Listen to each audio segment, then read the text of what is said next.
Hello ladies and gentlemen, my name's Wraith, and today I'm going to be going over my top 6 tips on creating a competitive army. Now, the basics of this list will just be me going over the top 6 things that I think about when I'm creating a list, okay? So you can apply it to your list, especially if you're a beginner or newer to the competitive scene of Middle-earth strategy battle game. Jumping straight in. Okay, and it's no real particular order, it's just the top 6. Okay, we're going to go with Maneuverability. If you can hear the wind outside, I am currently sat in the middle of a storm, so ignore that. So, Maneuverability. What do I mean by Maneuverability? Well, the ability to move quickly. So, what this gives me is the opportunity to grab objectives when I need to, whether that be early game or late game. So if I need to grab and dig up a relic in the centre of the battlefield, okay, I'm going to get there as quickly as possible to start digging before my opponent gets there. Also late game, I can shoot off and grab objectives. Awesome. How do I do this? Well, you're going to be wanting the obvious choice, which is cavalry, okay? Even having 2 or 3 cavalry in your list is humongous to have them late game shoot off and grab those objectives, or grab that building you've chosen in Fog of War to take. Things like that, okay? Yeah, it's massive, really. It's massive. The second kind of point to maneuverability is obviously heroic action. So heroic march is humongous, adding 3 inches to infantry's movement or 5 inches to cavalry's movement. So if you've got some cavalry and you've got march, you're shooting off 15 inches whilst you're shooting off generally 9 inches for normal infantry. If you're a dwarf, you're going 8/goblin, so it's still good. You definitely need march if you play dwarves. Another one you can have is drums. War drums are fantastic because they not only give you the extra 3 inches, but they also stack with heroic march, so you can go an extra 6 inches with your infantry, and you're shooting all over the place with cavalry. It's absolutely crazy. Obviously, with heroic march you can't charge, but that's not the point. You just want to get from point A to point B as quickly as possible. So if you're shooting off, 12 inches with infantry, you're going to be sat in the centre of the board, and you can start digging up the relic. Okay.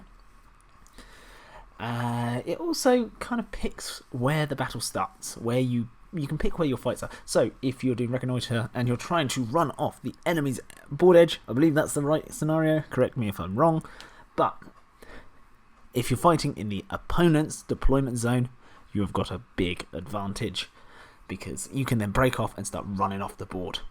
It's massive, and they have to move across 3/4 of the board to start getting their guys off. Now, the last one is kind of similar to the first one, but it's cavalry heroes, okay? Heroes on cavalry. You can just bring one of these.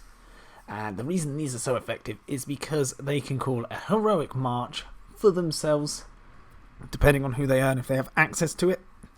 But they can shoot off and grab that objective, they can grab that building, and they can hold it because they're better than just normal cavalry. Sweet. So that's maneuverability.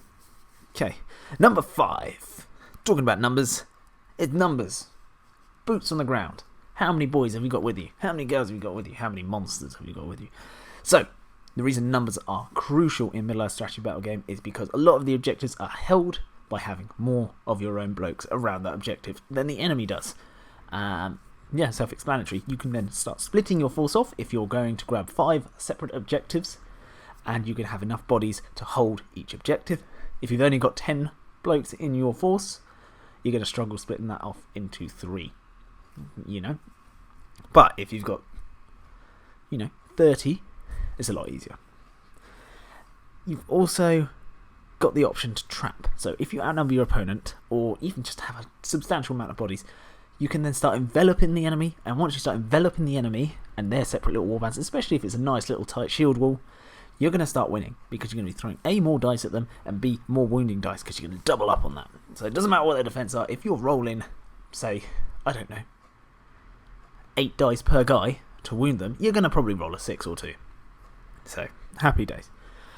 You've also got the options to break off and then grab objectives and still have a considerable force dealing with their considerable force, because you can just tie up their army whilst the rest of your numbers shoot off and do whatever they want. Well, Goblin Town's fantastic for this. Moria, Lake Town, and I mean, there's a list I'm working on that's going to be quite good for this. I might cover it in another video, but hey ho, we'll get to that. The only bit of advice for this is don't point sync, okay?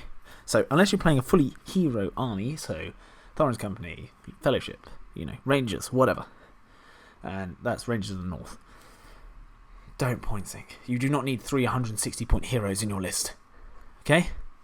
Because, I mean, you're not going to get your points back on that. You won't. Your troops will get a lot more. The unsung heroes are the captains of Middle Earth Strategy Battle Game, with their heroic march and 2 points of might, usually costing between 50 to 70 points, okay? They're absolutely phenomenal, okay? They come with march, so that's maneuverability in one. You've got might for heroic moves, yeah. And they obviously lead warbands, so you can bring the numbers you require. Obviously, this does not apply if you're running a monsters list. You would just struggle a little bit more, but there are ways around monsters, and I have made a video on how to win with monsters, and I've made a video on how to win with hero armies as well. Check it out. So, yeah, that's numbers. Number, what are we on? 4?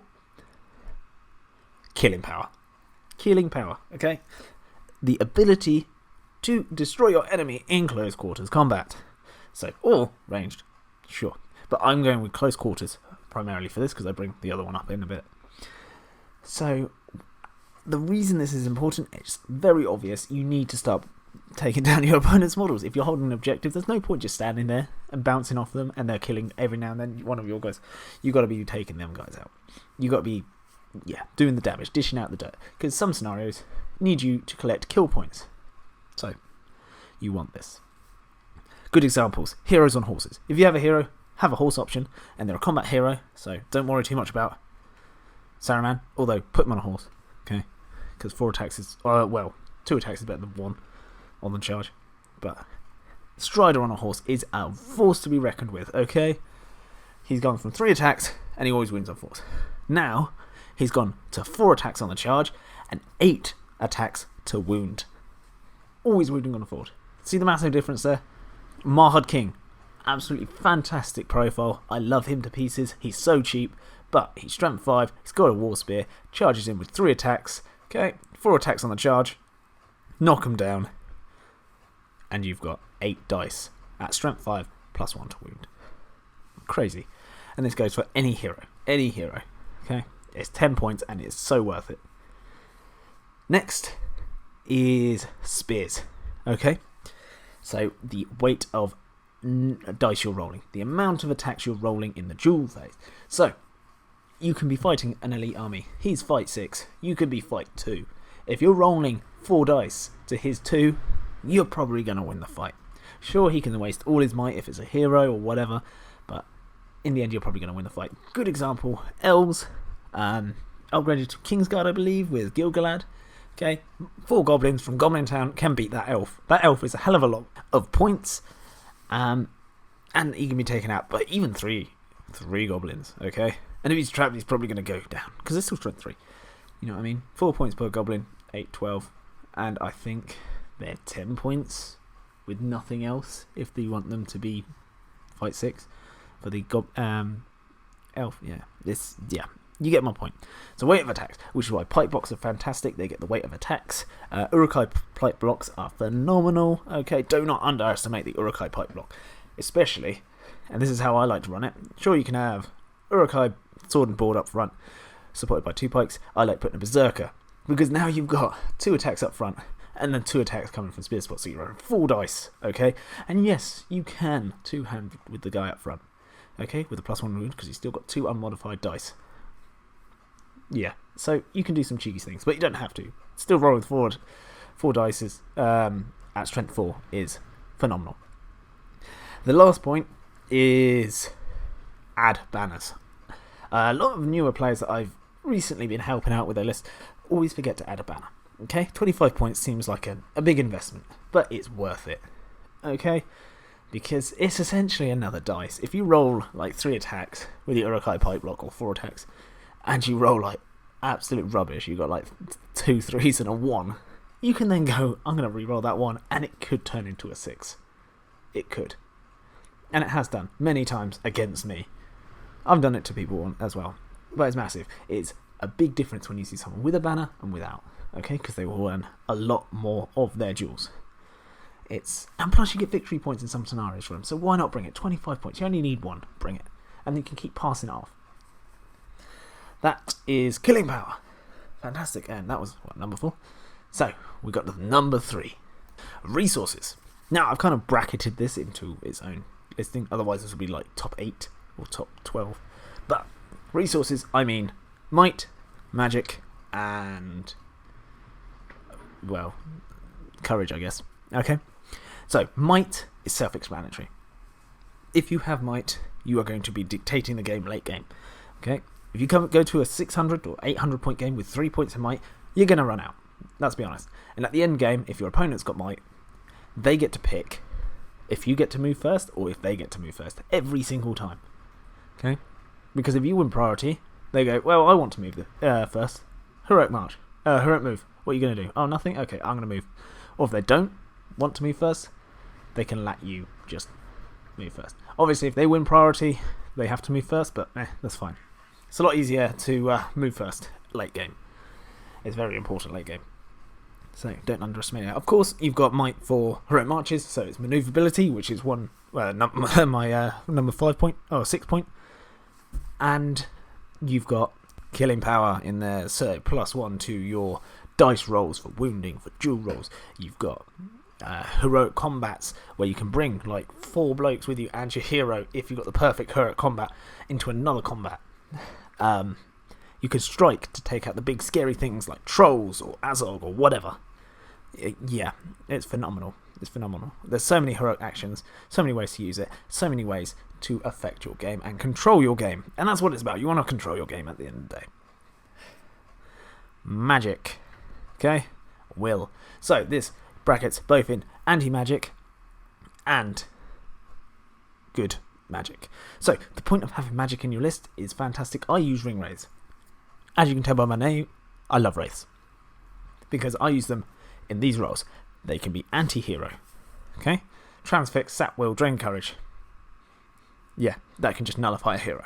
Easy. The amount of times I've seen Aragorn on the opposite side of the board and I'm like, it's alright, Betrayer's got him. And then I can deal with him when I want. Obviously, things can happen, but yeah, that's just how it goes. It's a dice game at the end of the game. I might not get the spell off, yada yada yada. Who cares? We might resist it. They can also be an anti-magic as well, because if you've got a little shaman on the other side of the board, I can just sap will. Or if you've got a shaman, I am now you're taking some of the ring wraiths magic onto you. Okay? So yeah. But then again, if you've got Gandalf on the other side versus a ring wraith, you then got 2 casters and they can counter each other quite nicely and have a little jousting match between the 2. And the third big point of having magic is that it is good anti-shooting. So, blinding light for the forces of good. It's a 6-inch aura. You got to channel it, but whatever. No one can hit you with a ranged attack on anything lower than a 6. That's humongous. Especially with like ranges of Illithin. I can't talk today. The Rangers list, Legendary Legion, where you've just basically got all bows shooting at you, and you're like, yeah, you hit me on 6s now, and you just walk towards them. Insane. Absolutely invaluable. Okay? Haradrim, they like shooting. You can just nullify that. It's so many ways of doing it. Siege weapons, yeah, no. But Evil do have access to this with the Shadow Lord, where you've got the Ring Wraith 6-inch aura, spend 1 point of will, which is somewhat better than Blinding Light, I think. Because you don't have to dedicate, you don't have to keep channeling it. But it does exactly the same thing. And if you stick them on a fell beast, you've got a massive base. You can fly all over the place. It's insane. Yeah, that's it really. Yeah, and anti-magic, you want to make sure you, in your list somewhere, you've got resistant magic, a caster who can counter enemy casters, or just some way of having will on your heroes. Okay, it's magic. If you have magic and your opponent does not, it's just going to be so much easier for you. Trust me. And the last resource is kind of pulling on it a little bit, you know. It's ranged damage. Now, I count it as a resource because it's not always killing power, okay? because even if you have 5 archers in your list and your opponent has none, you can start twanging off shots straight away and start doing damage instantly. You can, if the scenario allows, sit back and just keep shooting and force them to come to you.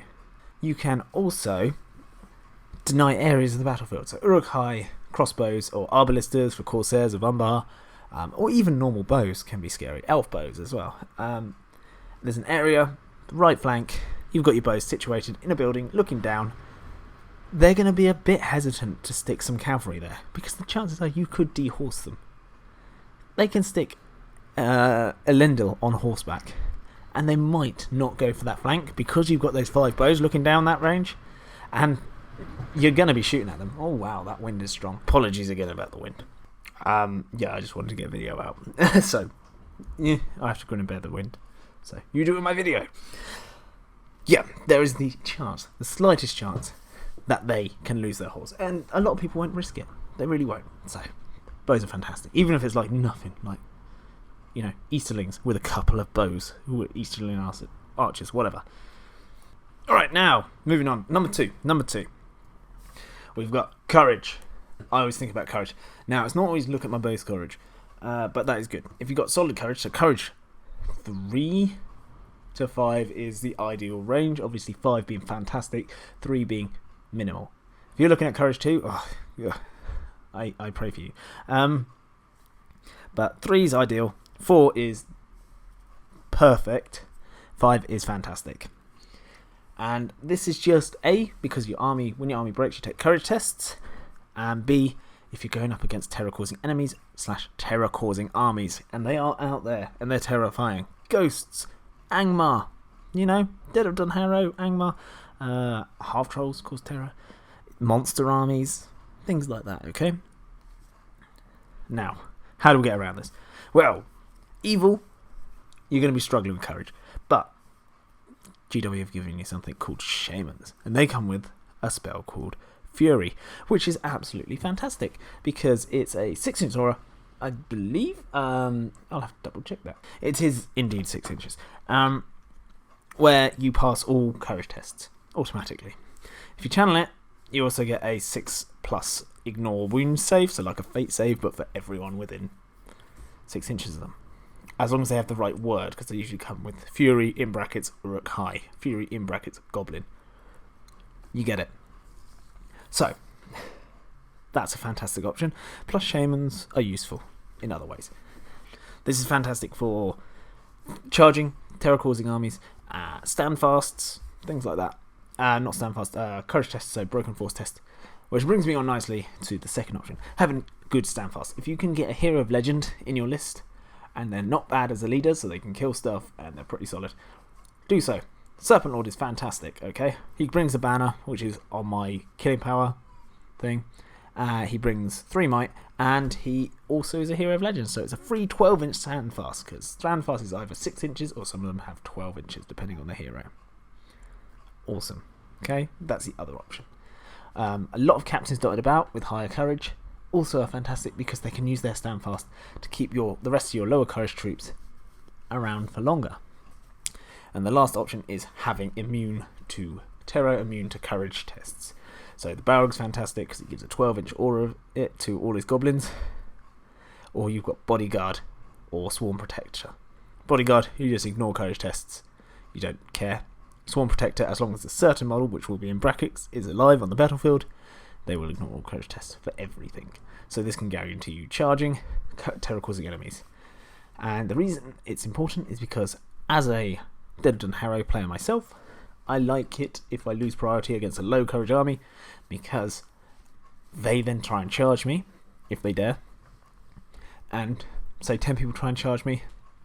If they're courage 2, because -1 because of the King of the Dead, probably 4 out of 6 of them, 4 out of 10 of them, I can actually make it into combat, in which case I can just kill 4 of them quite happily, because the rest of my army just jump on them.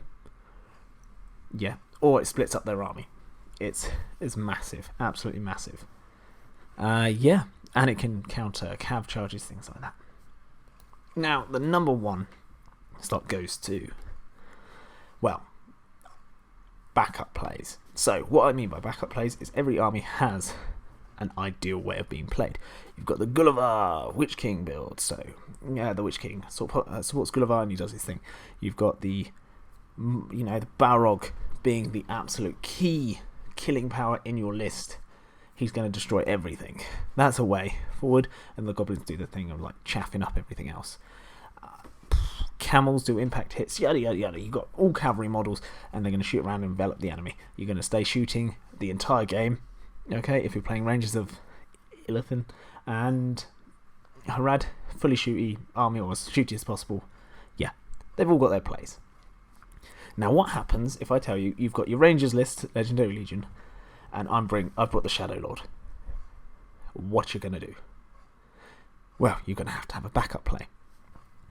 If I go against Balrog and I get really lucky and I actually kill the Balrog, I've got Murin, the dwarf, and Durin, and they both together kill him with a couple of extra people helping, like midway through the battle. Where's the rest of your killing power? How are you going to deal with my fight 6 hero? How are you going to deal with Aragorn maybe? Whatever. Anything can kill him. Yeah. Backup play. So, Morio's a good example. You got the Balrog, always bring a Bat Swarm with you, and always bring a Cave Troll. Because a Cave Troll and a Bat Swarm together on the same combat and the same hero will 95% of the time win, unless your dice hate you, against that hero, because it'll half their fight value, and the Troll will always be higher. And the Trolls are ridiculous because they're going to have a two-handed hammer, and they're high strength. So they'll probably be winning on 3s, and they can rend if they want. So they'll be winning on 3s on most heroes. Disgusting. So you've got your killing power back. Not as effective, but it's still there. Okay, so that's a backup play. Gulliver and the Witch King, they can both do each other's jobs, basically, which is quite nice. And you've got the last example, shooting. You're going to have some form of offensive capability, knowing in the back of your head what happens if I go against a list like this. Well, here's what I've got to do. I've got Heroic March on my list, so I can then get into better positions from my initial deployment, or I can then get more aggressive and fight them on my terms, or yeah, there's loads of different ways. You've just got to have a backup plan to your plan, and it's not if it happens, it's when it happens, because it will happen. Okay, I've had it before. My Haradrim, my Serpent Horde, my beloved Harad, went up against an army, Gondor, with the Lady of Light as an ally. Blinding light, no shooting for you basically, hitting on 6s. Okay, my backup plan was, that's fine, I'll come fight you in combat. And I had enough bodies on the ground and enough spears to back up the archers. The archers now suddenly became fighting force, marching up. And they're basically the same as a normal Haradrim with no spear. So they could still do their job. And I still won the battle. But I closed in with the enemy and took them out close quarters style rather than from a distance. Happy days. That's the list, because it's 22 minutes or 23 minutes long, way longer than I expected. But let me know if you like the video and these kind of things by hitting the like button. And if you're feeling especially sent today, do consider subscribing. Every subscriber is massive at the moment, because we're so close to getting to that sweet 1k. But even if you don't do either of those things, I still hope you have an absolutely fantastic day. And I'll see you in the next video. Goodbye. Thank you ever so much for watching my video. Just a quick note here, if you're interested in horror games or any kind of gaming like that, even Total War, mainly horror though, do consider checking out my other channel that I've just started called Shadow Wraith Realms for that kind of content. And if you want to support me and what I do to give you bigger and better content, do consider signing up to my Patreon, and you might even get a free sexy t-shirt in the process. Thank you and goodbye.